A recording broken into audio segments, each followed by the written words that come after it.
Few knew that behind Tammy Wynette's glamorous public image lay a private world of heartache and turmoil, and it all unfolded in her Nashville home. Within its walls, love and family drama intertwined, sometimes tender, sometimes explosive. This house wasn't just a residence, it was a stage for the hidden struggles of a country music legend. Fame couldn't protect her from tragedy, and every room held echoes of her complicated life. Step inside and see the untold story behind the icon. First, let's talk about Tammy Wynette's death. Reportedly, throughout her life, she was plagued by ongoing health problems, and in her later years, her condition deteriorated visibly. Nashville writer Alana Nash recalled watching one of Wynette's final music videos and described her appearance as startling. Tammy looked ancient, like a plant that had withered up about to die. I thought, this woman is dying. Why isn't somebody doing something? By the late 1990s, Wynette had grown noticeably frail, her once radiant presence dimmed by illness and repeated medical interventions. On April 6, 1998, Wynette died peacefully in her sleep at her Nashville, Tennessee home at the age of 55. At the time, her husband, George Richie, was resting nearby on an adjacent living room couch and discovered her passing later that evening. Dr. Wallace Marsh, her longtime physician, flew in from Pennsylvania to officially certify her death, initially reporting that she had succumbed to a blood clot in her lung. News of Wynette's death sent shockwaves through the country music community. Fellow performers expressed their grief and admiration. Dolly Parton said, "She'll always be dear to me. She'll always be special. She'll always live in our memories." The Clintons echoed the sentiment, calling Wynette an American original. Producer Billy Sherrill, who had worked closely with her, reflected emotionally. "We once made a record called One of a Kind. There are no more words. The words have all been said." A public memorial was held at Nashville's Ryman Auditorium on April 9, 1998, attended by approximately 1,500 people and broadcast live on CNN and the Nashville Network. The event featured performances by Parton, Wynonna Judd, and Lori Morgan, with Merle Haggard contributing via pre-recorded video. Eulogies were offered by numerous country stars, including Naomi Judd. A private graveside service had occurred earlier, entombing Wynette at Woodlawn Memorial Park in Nashville. Following her death, controversy arose regarding Wynette's estate. According to her daughters, a handwritten will on a yellow legal pad had outlined a trust to benefit them, but the document went missing shortly after her passing.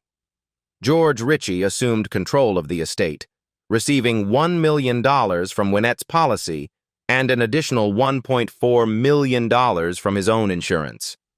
His evasiveness regarding his daughter's inheritance led them to question the circumstances surrounding her death.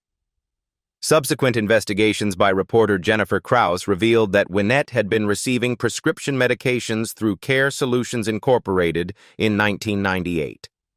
Her daughters filed a wrongful death lawsuit in April 1999 against Dr. Marsh, Richie, and Care Solutions, alleging negligence and mismanagement. The exhumation and autopsy later revealed that Wynette had cardiac arrhythmia, and several powerful drugs, including Versed and Phenergan, were present in her system. She had been using a permanent catheter for medication and nutrition due to her ongoing intestinal issues. Although Richie was eventually removed from the lawsuit, and the case settled confidentially with Dr. Marsh, the controversy surrounding Wynette's passing and estate lingered. In March 2012, her tomb was controversially renamed Virginia W. Richardson, sparking public outcry led by her daughters. Following a petition supported by over 3,000 fans, the name was restored to Tammy Wynette through a court order in March 2014, finally honoring the legacy of the First Lady of country music. Another aspect about Tammy Wynette that many fans are especially interested in is her personal life. At just 17 years old, Tammy Wynette entered into her first marriage with Bird, who was 5 years her senior, in a union that would shape much of her early adult life. Their wedding took place 1 month before Wynette's high school graduation, marking the beginning of a relationship fraught with conflict and hardship. Interestingly, Wynette had originally intended to marry Upal's brother, D.C. Bird, but that relationship ended when he remarried his first wife, leaving Upal as her partner instead. Because Tammy was underage, her mother was legally required to sign the marriage documents, but she refused, forcing Wynette to leave the family home. Her grandfather ultimately signed the papers, legally sanctioning the marriage. From the outset, tensions marked their union. Bird struggled to maintain steady employment, which contributed to repeated arguments and financial instability. These domestic struggles intensified when Wynette became pregnant again, leading her to ask Bird to leave. Despite her requests, he repeatedly returned, creating a cycle of conflict and emotional strain. At one particularly intense moment, Wynette suffered what biographer Jimmy McDonough described as a nervous breakdown. Her family intervened, taking her to a psychiatric hospital, where she was diagnosed with depression and underwent 12 rounds of electroconvulsive therapy, a common but extreme treatment for severe mood disorders at the time.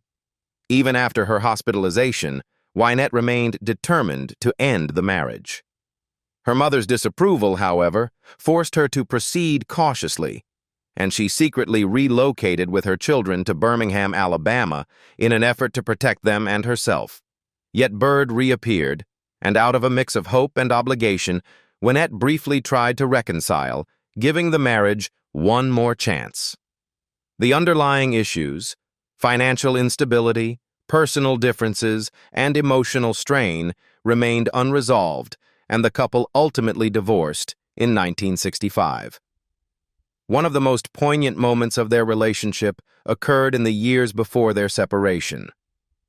Wynette confided in Bird her dreams of becoming a country music performer, only to be met with his dismissive words, "Dream on, baby, dream on."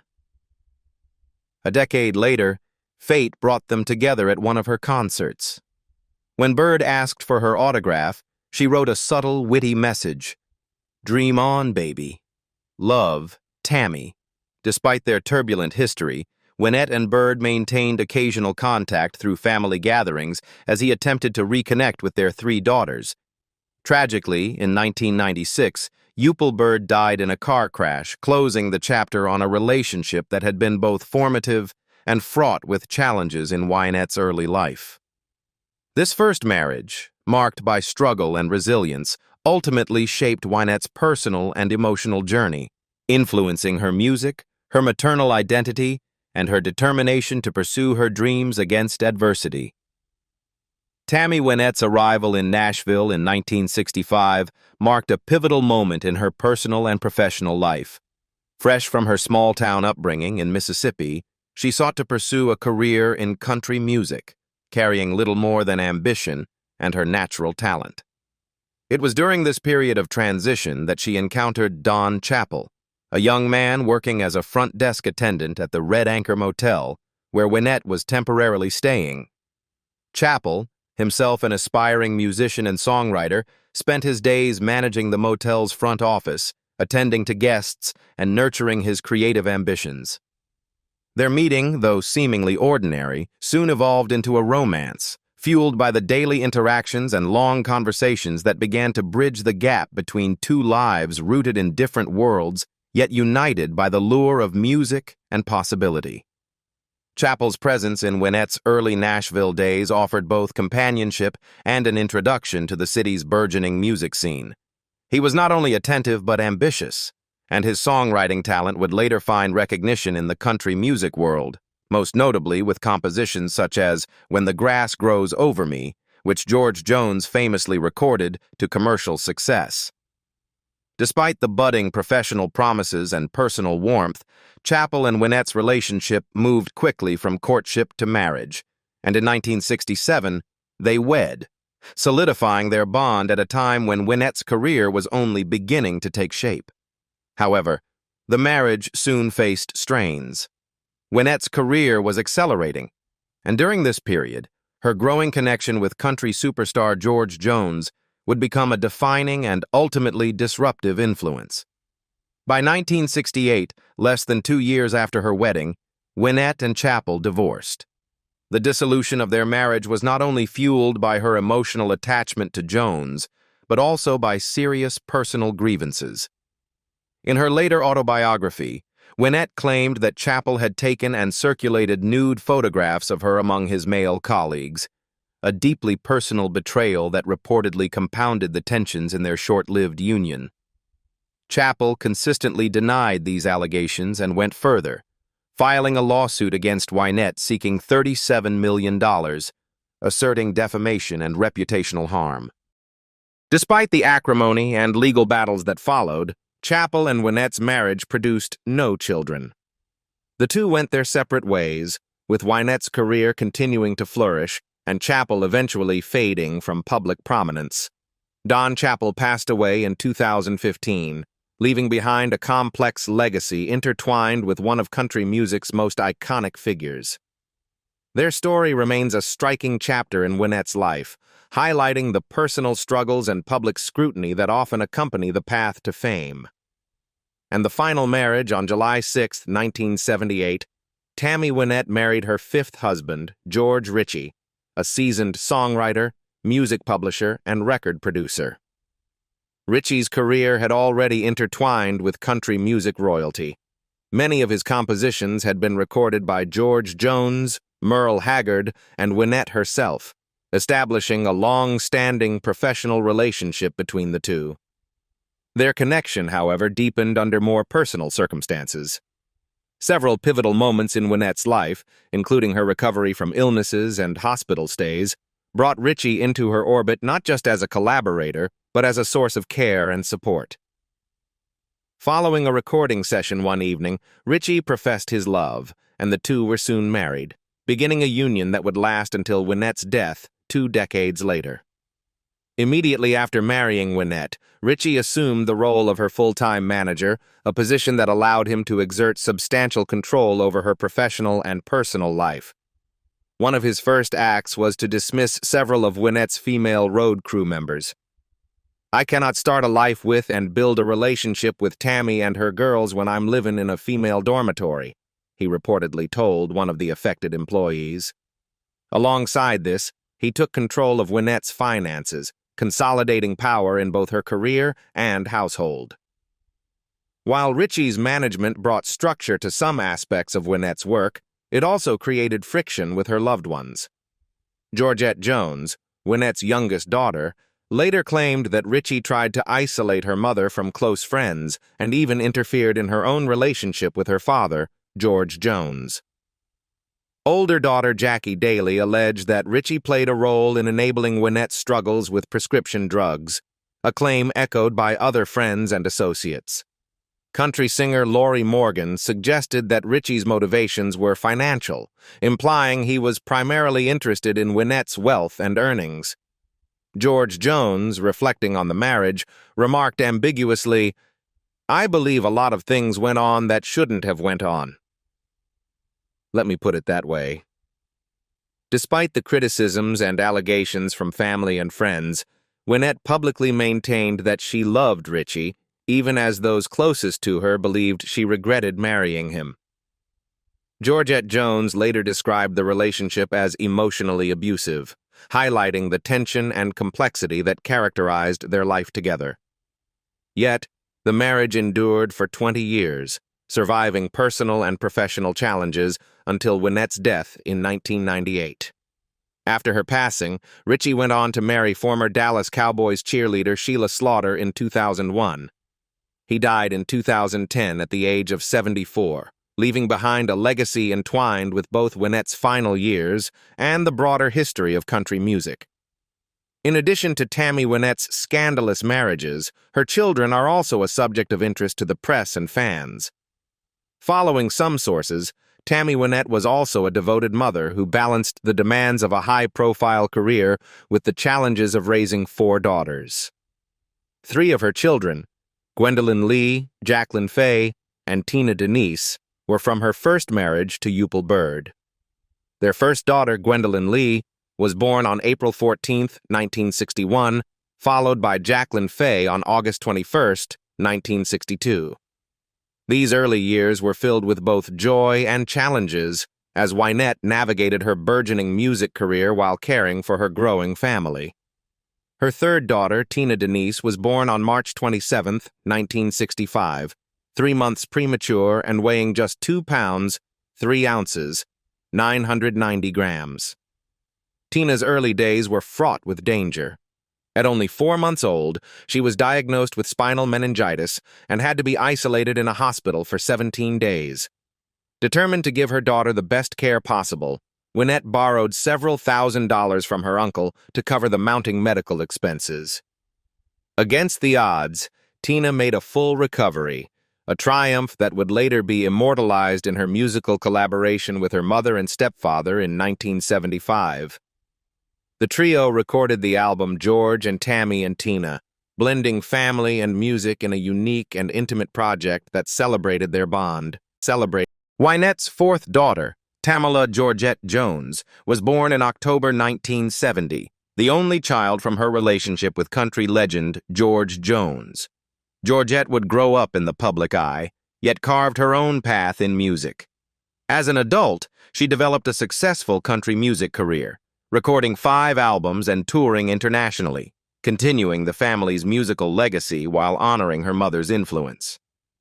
Following Wynette's death in 1998, her daughters committed to preserving her legacy, sharing her story and the impact she had on their lives.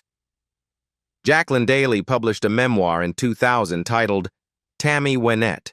A daughter recalls her mother's tragic life and death, offering an intimate glimpse into Wynette's struggles and triumphs from a child's perspective. Georgette followed with her own memoir in 2011, The Three of Us, Growing Up with Tammy and George, recounting her experiences growing up between 2 iconic figures in country music and the complexities of family life. Now it's time to talk about Tammy Wynette's homes. One of the most iconic residences associated with Tammy is her Nashville estate, widely known as First Lady Acres. Located at 4121 Franklin Pike in the Oak Hill neighborhood, the property became a symbol of Wynette's personal and professional success during the 1970s and remained a central home through the early 1990s. The estate was purchased by George Jones during their marriage, reflecting both their status as country music royalty and their desire for privacy, comfort, and a family-centered lifestyle. The estate itself was an expansive mid-century home, covering nearly 10,000 square feet, set on approximately 8 acres of meticulously maintained grounds. It featured multiple specialty rooms designed to accommodate Wynette's career and family life, including spaces for music recording, entertaining guests, and hosting family gatherings. The property also boasted a swimming pool, landscaped gardens, and open spaces, providing both a retreat from the public eye and a functional setting for Wynette's increasingly high-profile life. Articles and real estate listings from later decades highlight the estate's luxurious design, the careful attention to detail in its architecture, and the lifestyle it enabled for the couple, underscoring why it became a landmark in Nashville's musical history. During her time at First Lady Acres, Wynette lived amidst both personal triumphs and struggles. The estate was not only a home for her and George Jones, but also a place where their blended family, including Wynette's children from her first marriage and her daughter with Jones, grew up. The property reflected Wynette's evolving career, hosting recording sessions, social gatherings with fellow musicians, and private moments away from the public and press. Yet, despite the estate's grandeur, the couple's tumultuous relationship and Jones's struggles with alcoholism occasionally cast a shadow over their life there, intertwining the beauty of the home with the complexities of their personal lives. Following Wynette and Jones's separation and her later years, the estate changed hands multiple times, with sales and renovations documented in real estate profiles. These updates highlighted the enduring value and architectural significance of the property, cementing First Lady Acres as not only a landmark of Wynette's personal history, but also a cultural touchstone in the broader narrative of Nashville's country music heritage. The estate remains a symbol of her legacy, a reflection of her success, her family life, and the golden era of her career. In addition to her famed Nashville residence, Tammy Wynette owned a striking oceanfront estate in Jupiter Inlet Colony, Florida, often cited at 241 Ocean Drive. This property, purchased in the mid to late 1970s, became one of Wynette's most prominent non-Tennessee homes and served as a private retreat away from the pressures of her high-profile music career. The estate was situated in one of Florida's most exclusive enclaves, known for its seclusion, luxury, and stunning views of the Atlantic Ocean. Real estate records and archival listings highlight the property as a substantial beachfront home built around 1972, with an estimated 6,400 square feet of living space. The Jupiter estate exemplified both elegance and practicality. With its sweeping ocean views, multiple living areas, and spacious grounds, the home offered Wynette a sanctuary where she could relax, entertain friends, or focus on her family life. Its design reflected mid-20th century architectural sensibilities, combining clean lines with expansive windows that framed the water and brought natural light into the living spaces. The location itself was highly coveted, providing privacy and security while allowing convenient access to nearby cultural, recreational, and social amenities. Wynette's time at the Jupiter home coincided with a transitional period in her personal life. The Florida estate was occupied during the latter part of her marriage to George Jones and into her subsequent years, offering a respite from the public scrutiny that followed her career milestones and personal struggles. The home likely hosted family gatherings, friends from the music industry, and moments of solitude that were increasingly rare for a star of Wynette's stature. Its beachfront setting and generous size provided both the sense of escape and the flexibility needed to accommodate her professional obligations and family responsibilities. Following Wynette's departure from the property around 1981, the Jupiter estate became well documented in real estate circles for its architectural significance and prime location. Over the years, it experienced high-value resale transactions, cementing its reputation as one of the region's notable oceanfront homes.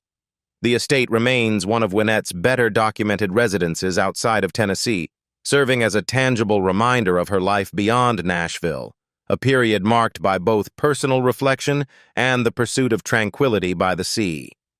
It stands as a testament to the lifestyle and status she had achieved at the peak of her career, while also highlighting her need for privacy and space amid a life lived in the public eye. In the early 1990s, Tammy Wynette acquired and moved into a sprawling estate in the Franklin Road area of Nashville, marking one of her last major residences. Press accounts from the period describe the home as an exceptionally large property, with roughly 12,000 square feet of living space, reflecting both Wynette's enduring success and her desire for privacy and comfort later in life. The residence offered ample space for family, visiting friends, and professional engagements, while also providing a retreat from the public scrutiny that had accompanied her throughout her career. Some sources suggest that Wynette's Franklin Road home was tied to a historic property, with local lore sometimes connecting it to residences associated with country music legend Hank Williams. However, historical accounts remain inconsistent or overlapping, and the exact parcel numbers and former ownership details are difficult to verify. While some recollections conflate her house with the Williams family homes, researchers caution that these attributions are not always precise. What can be confirmed is that Wynette occupied a large, prominent Franklin Road estate during the 1990s, and that her residence there was notable both for its size and for its location within a historically significant area of Nashville. The estate itself embodied the grandeur typical of Wynette's personal tastes and professional stature. With extensive square footage, it likely included multiple specialty rooms for music, entertaining, and relaxation, along with landscaped grounds that provided a degree of seclusion. Its Franklin Road location positioned Wynette within a prestigious and culturally rich section of Nashville, reflecting both her status as a music icon and her preference for neighborhoods steeped in musical history. The home also allowed her to maintain proximity to the city's studios, recording venues, and social circles, blending convenience with luxury. Following Wynette's residence, the Franklin Road estate was eventually sold, and subsequent real estate records note renovations and ownership changes. While the connection to Hank Williams-linked houses remains debated, the property itself stands as a testament to Wynette's later years, when she had achieved enduring success and sought stability and privacy. This large Nashville home, with its combination of size, historical associations, and location, represents a chapter in Wynette's life that balanced her public persona with the personal desire for a secure and comfortable home environment, illustrating her continued presence in the heart of country music culture, even in her final decades. What do you think about Tammy Wynette? Leave us your comments in the section below. We hope you have found this helpful video. Don't forget to leave a like, share, and subscribe to the channel if you like it. Thank you for watching this, and see you in the next videos. Goodbye.